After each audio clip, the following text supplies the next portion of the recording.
ఎక్కడెక్కడో ఉండే ఎన్ఆర్ఐస్ ముందుకు వచ్చారు. ఆ రోజు చాలా సమస్యలు వచ్చాయి.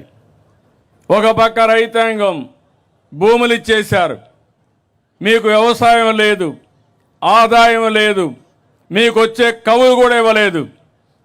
మీరు లీగల్గా పోరాడాలంటే చాలా కష్టం. ఒక పక్క ఉద్యమం, ఒక పక్క జీవనోపాధి, ఇంకో పక్క ఖర్చులు. ఇవన్నీ చూసినప్పుడు చాలా బాధేస్తే నా దగ్గర కూడా ఆ రోజు డబ్బులు లేవు. ఎన్నో సంవత్సరాలు పార్టీని రన్ చేశాను, కానీ డబ్బులు లేకపోతే ఎంత ఖర్చు పెట్టాలని నేను కూడా ఖర్చు పెట్టి కడాల జోలి బట్టి వసూలు చేసి స్ఫూర్తిదాయకంగా మీకు అందించాం ఉద్యమానికి.